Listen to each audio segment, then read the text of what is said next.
Welcome to the Autism Central podcast, the home of real stories, honest conversations, and shared wisdom from England's National Autism Peer Education Programme.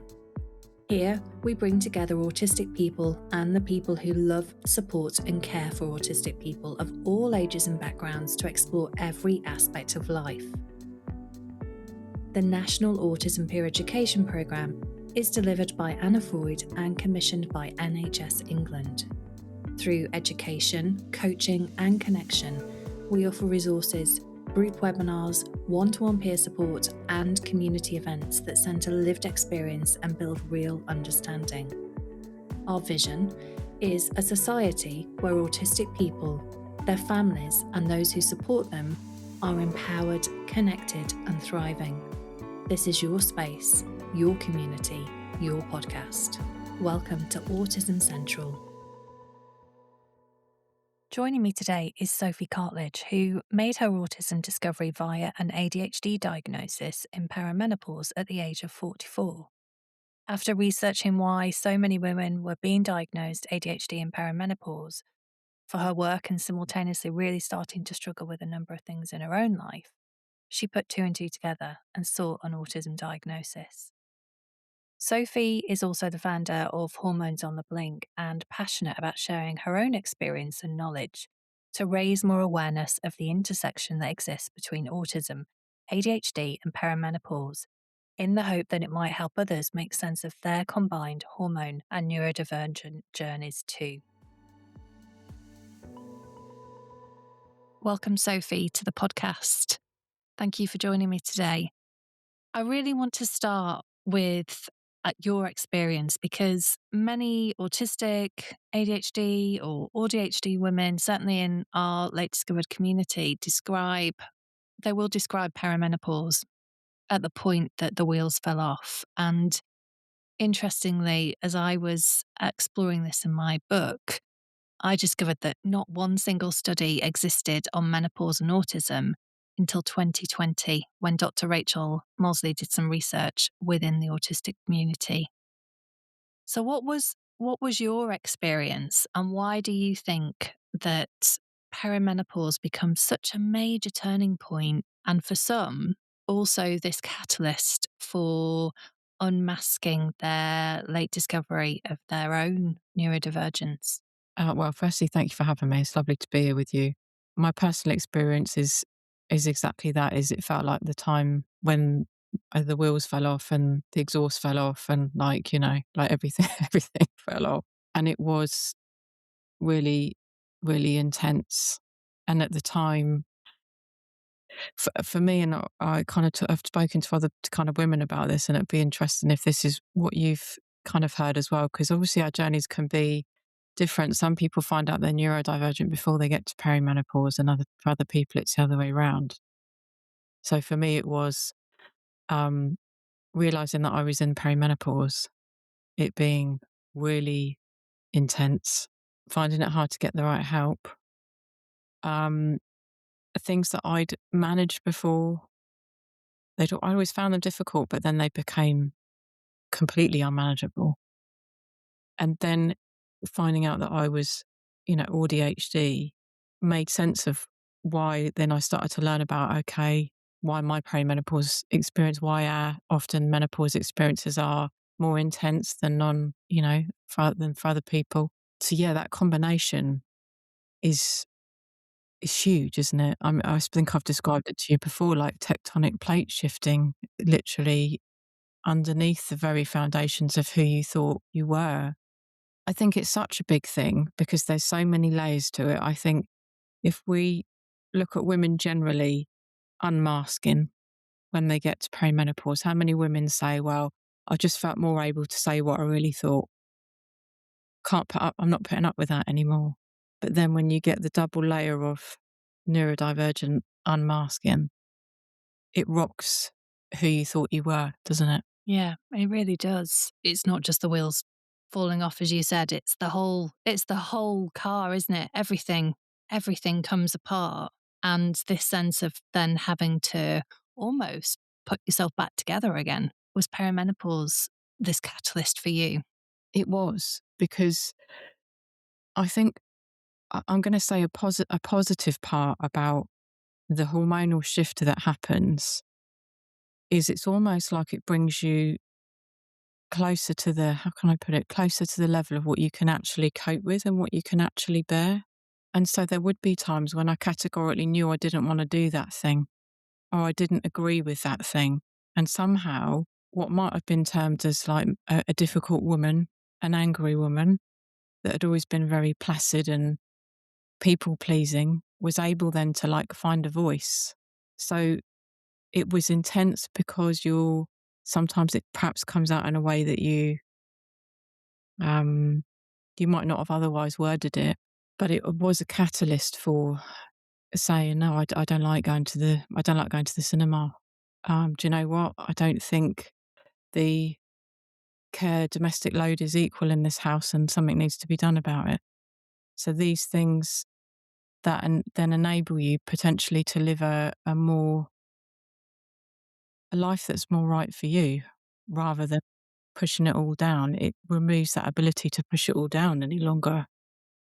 And do you think if you'd have known that you were autistic before you went on this perimenopausal journey that you have gone through, do you think that would have changed anything for you if you'd have had the knowledge that you know now?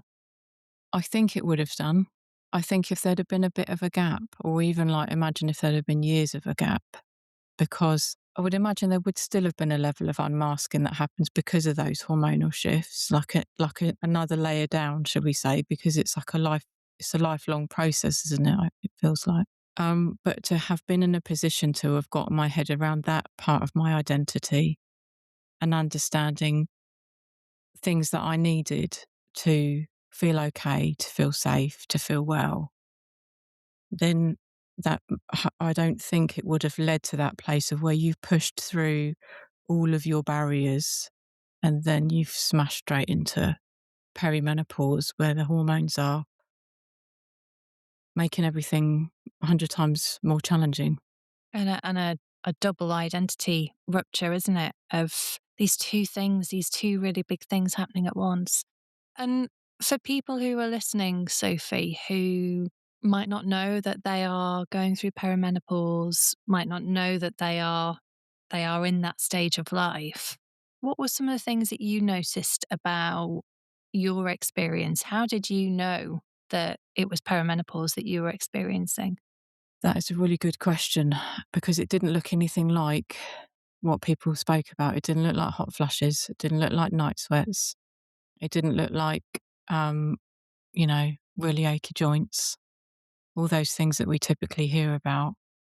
For me, it was rage. It was the words, I have the words for them now. I didn't have the words for them then, but, emotional dysregulation. I also look back and think there were a lot of it, I think, was autistic meltdowns, as I was being taken outside of my window of tolerance by the hormonal shifts, by the pressures that I had on in my life at the time. But externally, that just looked like this woman that cannot control her anger to such a level that I would look back the next day or a few days after and think, like, who was she? What just happened? And then what I noticed was that was happening at certain times throughout the month. So I noticed a pattern and then linked it up with my cycle and then followed that, tracked that, and which sort of went from what felt like bad to worse at the time. And then I spoke to my mum and I said, Mum, how old were you? She said, oh, I was 40 when it. Well, she started having hot flushes, night sweats in her late 30s, but 40s. And then she was 40 and then her menopause stopped at 50. So I just remember there sitting there in the office on my own at work and just bursting into tears because I thought, oh, goodness me. But I knew it wasn't depression. It wasn't, it wasn't there all the time. It was fluctuating and the emotions were so intense.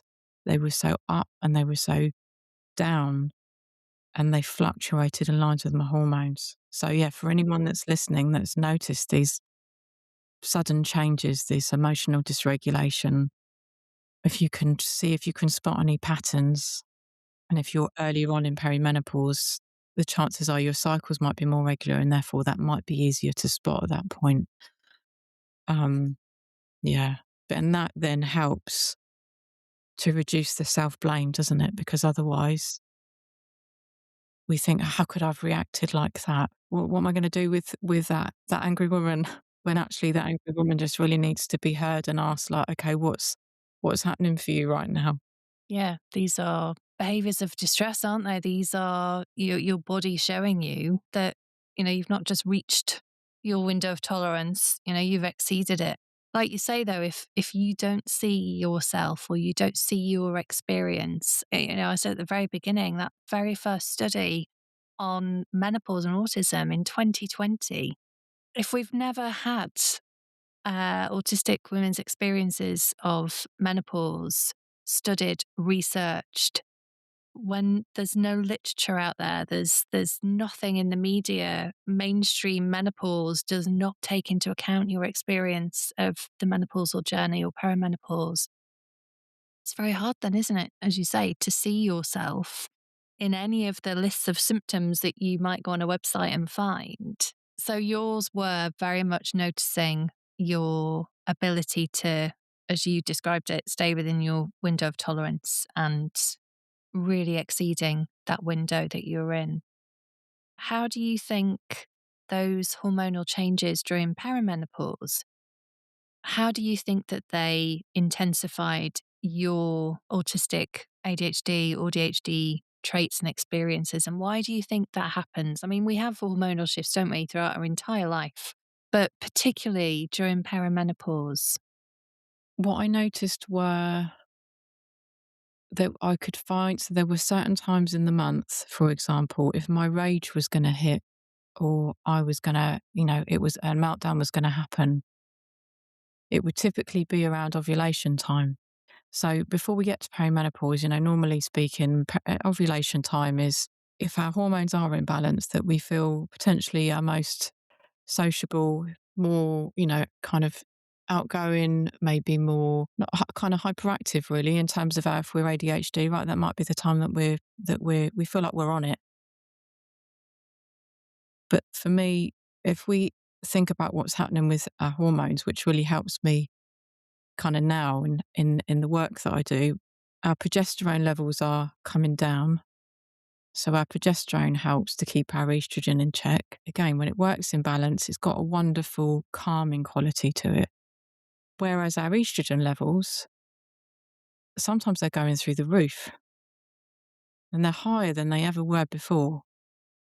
And I guess this is sort of a myth that I'd really like to bust out there, because I used to think menopause is all about losing your estrogen. And when you see a lot on social media, particularly around ADHD, it's about losing our estrogen. But actually, this early perimenopause stage where our hormones are, estrogen levels are really high, that would make me feel like I would wake up feeling irritated from the inside out, right? Like I didn't want anyone to touch me. I didn't want anyone near me. I didn't feel safe to communicate with people because I didn't know how it would come out.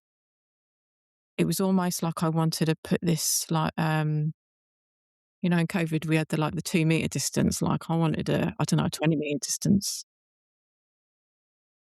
I was more sensitive to sounds, to smells, to everything. Everything was heightened. So that was something that I really noticed. And then that could change throughout the month, of where some of my sensitivities were heightened at that point, but then they kind of drop off a little bit, and I wouldn't feel quite so sensitive. So again, that tracking that with my cycle, if other people are listening and they're able to do that, because then I was able to think, do you know what, like day 14 or around that time, it's not a time to see people. It's a time to get everything off of my plate and make sure that other people in the house know about that they need to take some stuff on, because I need to give myself like kindness and they need to give me a wide berth. And how was that received, Sophie? Because it's a big shift, isn't it? It's a big change to perhaps the Sophie that you were before all of this to the Sophie that you are now. So how was that shift received? Oh, well, initially and for quite a while, it was really challenging because you don't really understand what's happening. Your responses are not what they were before through no fault of your own. But then you do that whole self-blame thing and other people are looking at you like, well, that's not okay to be like that. So that is a really tough place to be, isn't it? When we spend our whole lives measuring our self-worth on how people see us. But then I started to go, okay, I know this time's really hard, so I'm going to voice this to you and let you know. And if at that point, then people are going to continue to keep being in my face, if they are going to continue to not help and I flip about something, then I would hold myself less accountable for that. They might still be really hacked off about it, but I've done my part here. I'm doing the best with what I've got. I've kind of sounded my warning. Yeah, and I guess for some people that might not come out in an external way. For some people, all of that rage might stay inwards. It might be suppressed. It might not have a way of coming out and therefore shut down, um, spoken word shutdowns, withdrawal, all of these things can be framed as something else, can't they? Absolutely. Burnout, depression, and maybe those things are happening in parallel. And this is the thing, isn't it? I mean, you were talking there about tracking and this somatic tracking that you're doing of looking, somatically in means your body, looking at what is happening in your body, what signs is your body showing you as you're going through these cycles, what is happening. And that's data building, isn't it? It's information, and you then become more knowledgeable about what's happening. Because for a lot of autistic people, for some autistic people, they might not necessarily notice or get the signs, especially when we're talking about what you were saying there about how things can amplify and intensify. Again, somebody might have the opposite experience of that, and their interoception, their sense that's given them information and, real-time data about what's happening in their body might become muted. It might dial down. So there's such a range of experience, isn't there? But if you're not seeing those experiences or you're not hearing these experiences, which is why I'm really, really grateful that you've come on the podcast today, Sophie, to talk about your experience. The other thing that happens that I want to explore with you is this profound identity shift that happens, this massive rupture that comes in your life. Because if you have masked for decades, if you didn't even know that you were autistic for most of your life, what has unmasking looked like for you? Because you were saying there, as we were talking earlier, about reaching this level of tolerance, exceeding this level of tolerance. So therefore I can no longer do the things or put my body through the things that maybe it had tolerance for before. So what did that look like for you? What was that unmasking part like for you? I think it's a work in progress, that, but I think like initially some of those things were knowing that there were certain places that I just couldn't didn't want to actually go to anymore, you know. Again, it's when I say a work in progress with this, so often I think by the time we've hit this point, we're very often in burnout. And I'm sure you see this, like so many women are, they've masked for so long, they've pushed through for so long, and their hormones shift, and then they find themselves really unwell. And so when we get to that point, everything is so much more heightened, isn't it? Because it's like, sometimes I talk about like your nervous system feeling like it's on fire. And so in the beginning, if that's where you are, I remember thinking, well, I feel like I can't do this and I can't do that. And I don't know that I'm ever going to be able to do the things that I used to love to do. So unmasking, the things that I continue to do are, ideally, I don't go to a supermarket. I found like one of those kind of old fashioned, like veggie shops, veg and fruit and veg shops, small place, manageable. I go there and it's a bit more How can I put it? Have to be a bit more selective because of costs, but that is far less overwhelming for me than going to a massive supermarket. I don't go anywhere without my noise cancelling headphones. They literally, if I left and I got in the car without them, I would come home and get them. Like it wouldn't be a thing to go somewhere without them. And I'm very comfortable with that now, like very unapologetic that I might need to put them on. That's the great thing about noise cancelling headphones, isn't it? That people see them, there's no escaping them. So if they're on, then you don't have to make any excuses. You don't have to say, I'm really sorry, but I can't speak today, or I haven't got the energy to have this conversation today.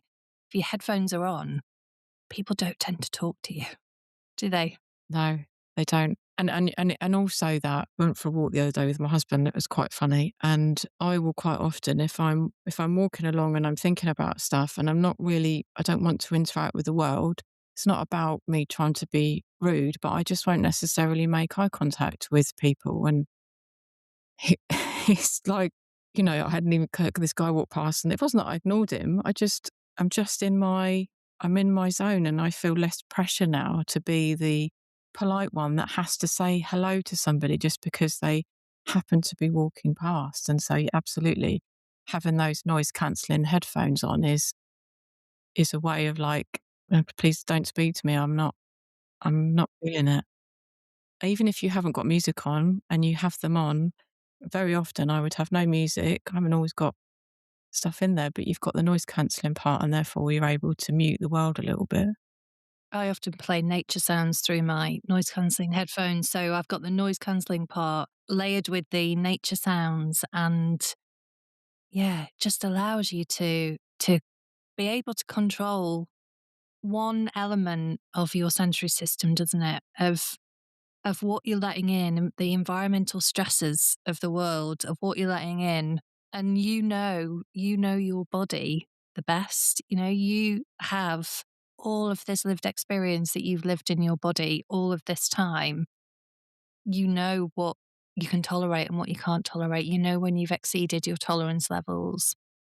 You know when there's no range left.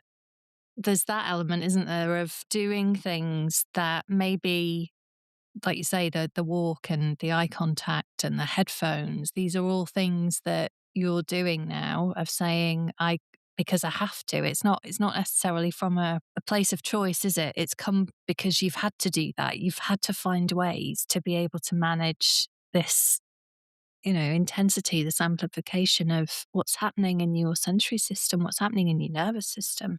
Yeah. And I also think in with that, kind of talking about the unmasking part, is that in my world is I would say it's quite small now. It's smaller than it was before.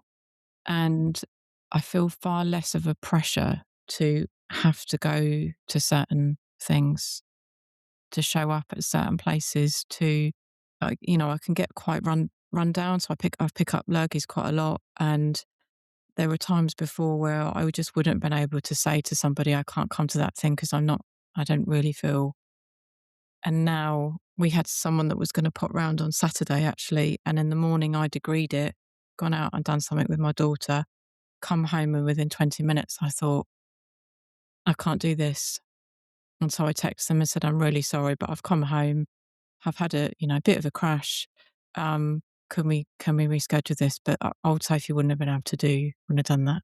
And so it's become smaller in the sense that I have wonderful friends that we voice note, or we chat on the phone, or we go for a one-to-one walk together. But something I think as well that means it's almost safer to keep it small.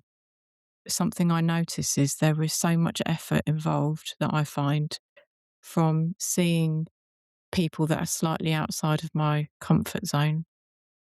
There is so much anxiety, worry, post conversation analysis that happens because I'm worried, did I say something wrong? Did I, was it okay? So it's like you can unmask, but your nervous system inside in those situations is still looking to feel safe, isn't it, really? So there's this gap there. that happens. And so it can make you feel like, well, I just want to stay with my safe people because I actually know the energy that that is going to impact. Of either I've got to go there and I've really got to be full on masked Sophie, where we don't breach any disruptive conversations that I might analyse afterwards, or there's the risk that I'm going to lose sleep over that and I might still be worrying about that in a week from now's time. Yeah. So there's a sense of rewriting safety, isn't there? You know, after this rupture, after these massive hormonal shifts, there's a sense of having to really think about what what makes me feel safe. Not just people, but you know, the places that I go and conversations that I have.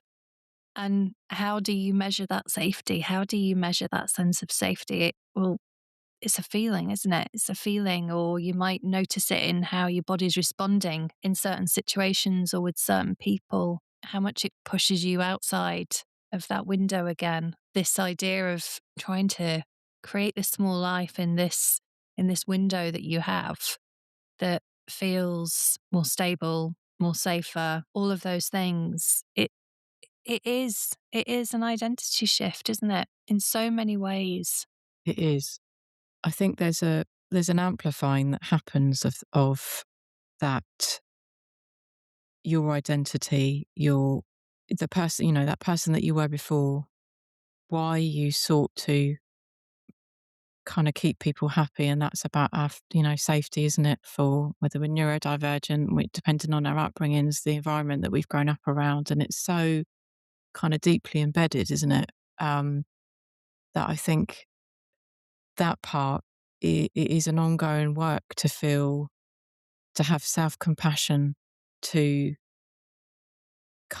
try and come back to who we are underneath all of that, so that we can feel stronger in our, like, who we are. I think for me, that's kind of where I'm at the moment, is trying to work on that.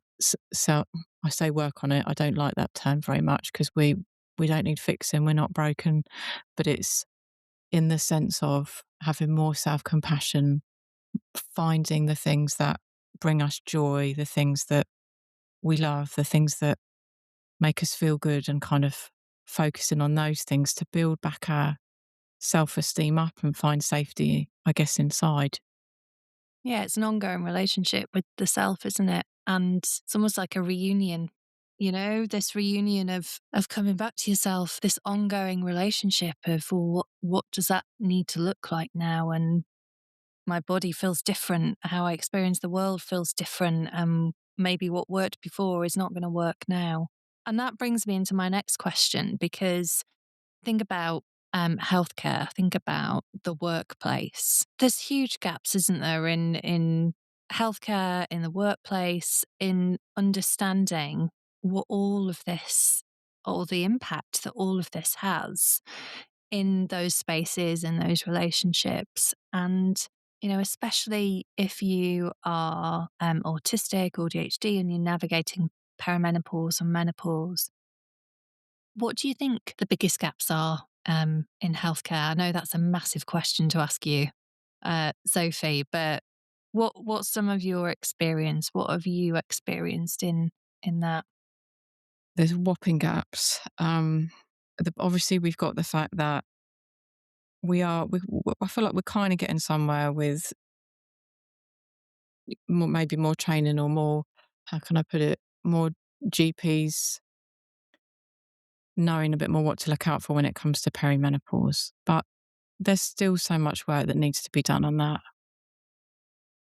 Um, and you've then got the whopping gap that is GPs understanding neurodivergence, particularly in women, and the gap between the hormones and uh, being neurodivergent. The gap that is understanding why certain kind of HRT might actually make somebody feel worse.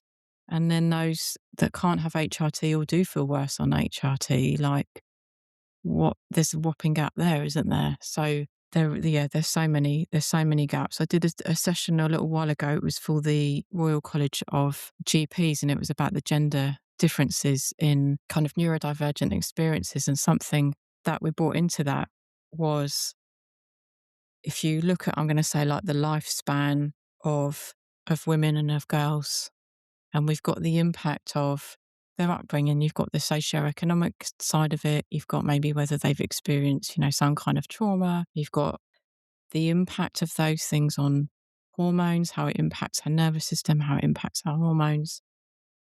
You then also come to later in life the amount of women that have, things like post orthostatic tachycardia syndrome, POTS, hypermobility, MCAS, all of these things that really they're all joined up, but we're only having this singular view of all of them. And so that means that people they go to one place, they go to somewhere else, they go to somewhere else, when if there was more training than that, more GPs knew, okay, these things might be linked.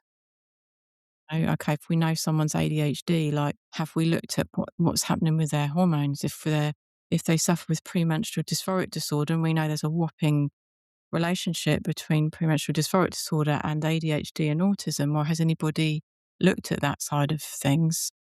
What difference that could make? There's so many things, isn't there? And when you were talking about MCAS, then, just for anybody listening, that's mast cell activation syndrome that Sophie was talking about there. So there's all of these things if you are autistic or you're ADHD. If we think about the workplace then, or even thinking about healthcare, you've been talking a lot about GPs there, and because that's often the first place we go, isn't it? When we are experiencing all of these things that you have touched on, your GP is the first place that you go to. And we need to feel heard and seen and understood. In your experience then, and having gone through this and through the work that you do, what are some of the practical steps that, if somebody was listening today, if they feel dismissed by their GP, misunderstood, or they're feeling unsupported, or maybe in the workplace as well, what are some practical steps that somebody could do?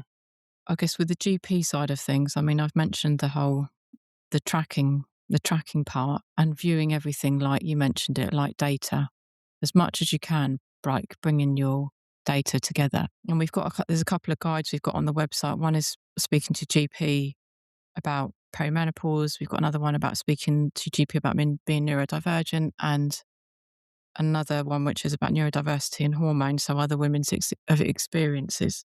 But tracking, getting as much data as you can as possible, and try not to be afraid of going to ask to see somebody else. Because, like I say to everyone, that we get 10 minutes of their time, that's 10 minutes out of their day, versus 24 hours of every day of every week that we have to live when we aren't okay. So, try and kind of view it like that. Asking to see somebody else is a good thing to do. I think any support groups that you can, where you speak to other women, because that, when you feel dismissed and you feel misunderstood, it's a really tough place to be, isn't it? It's really isolating. Like, if that was how can I put it? That's your only place to go, and you've come away feeling like that. Well, where do you go now? And so I think that the safety of other women, I found that through listening to your podcast. And I know there's like circles and things that you hold, but wherever you can, finding other women that are experiencing that, so that just by reading, just by listening to their experiences, it's validating, even if that person in front of you hasn't been able to validate you. Yeah, listening to other people's stories can really help, can't it?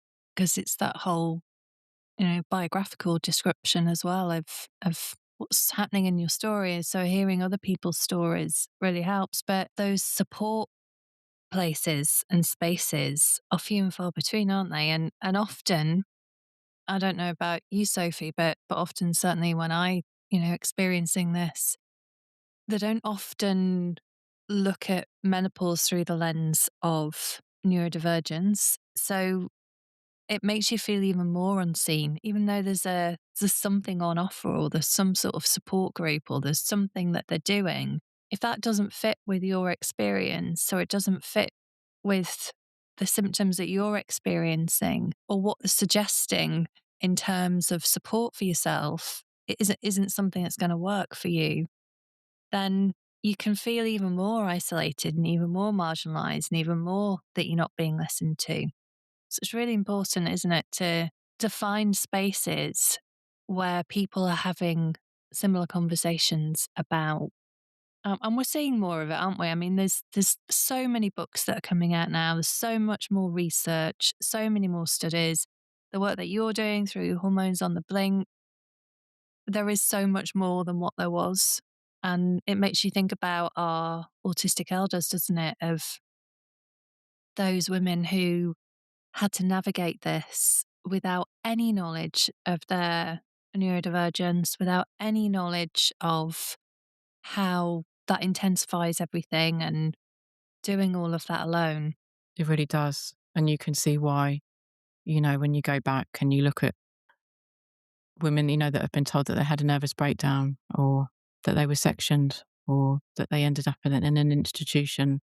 I wonder how many of those were neurodivergent and they didn't know it, and it became too difficult. They were difficult for the people around them. So yeah, absolutely. And that we've got just like a private Facebook support group for neurodivergent women in perimenopause, and it's been going. I think it's just under a year, and there are just over 10,000 women in there. Wow. And it is literally that of where people come in and they're like, I'm struggling with X, Y, and Z. Like, I've gone to the GP and they've offered me this. Does that sound right? This is happening and then other women come in and they share their experiences with them. But it just shows you, doesn't it? Like you mentioned, the lack of and the need out there.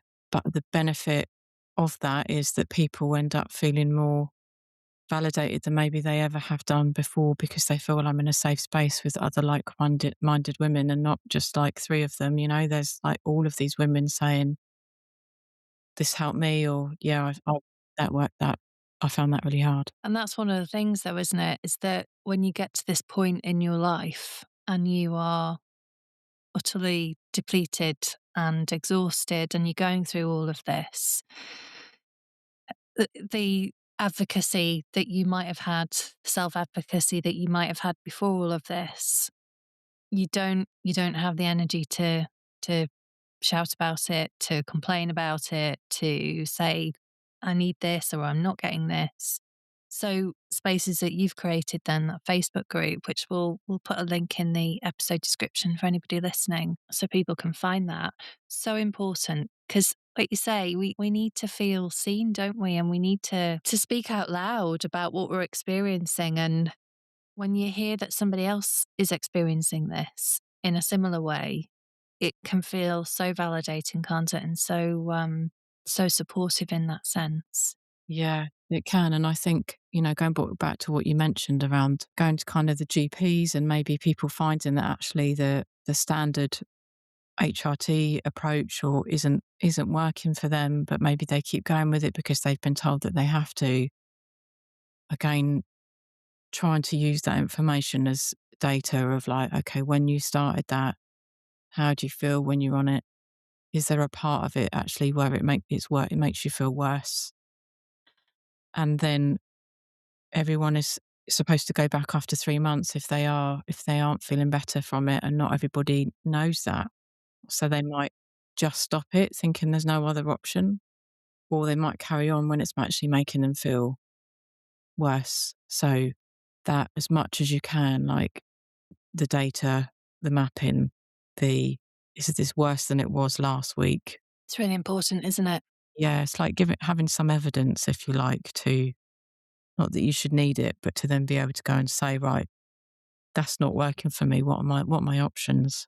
Yeah. And HRT, it's again, you see this word HRT and we can think, well, this is what I need and this is what I'm being prescribed and this is supposed to help me. And maybe again, Thinking about the autistic experience or the neurodivergent experience, we might be really, really sensitive to medications.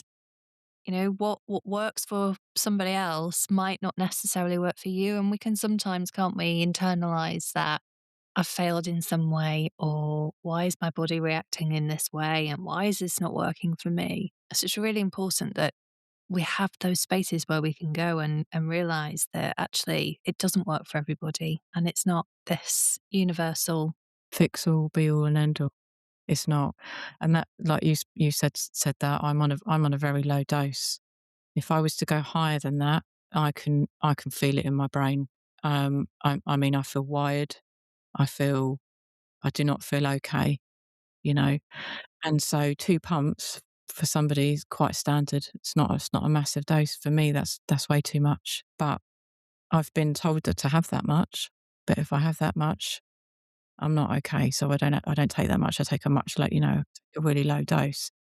So absolutely that, knowing that we might be more sensitive to it, we might need a lower dose. We might actually find there's other things that help us, and it's a multi-layered approach, isn't it? Rather than that thing's going to fix it, because it does for some, but not for. Yeah.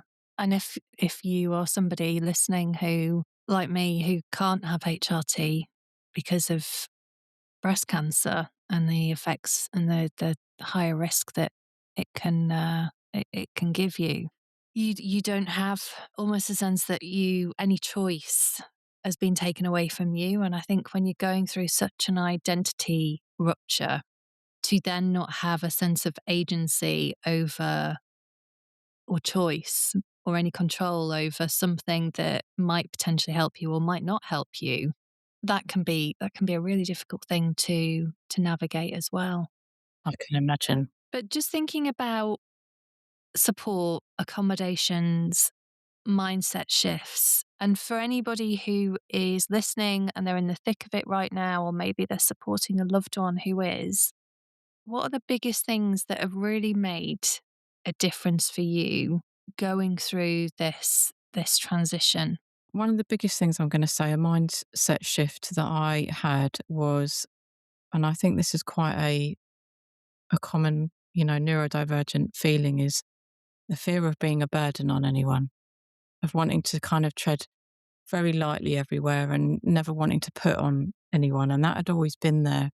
But then when, perimenopause happened, late discovery happened, unmasking, I then felt like I was this heavy burden for those around me.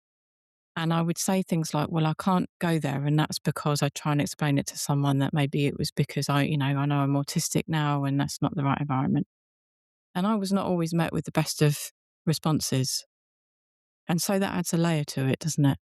So what I started to do is I started to look around me and notice how other people express their preferences.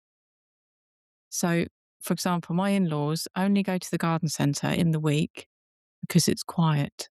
My husband likes to know before he comes home from work if there's been an incident, let's say with one of the kids, so he can prep himself before he comes home. So I started to notice these things, and I used it as a reframe that I didn't need an excuse.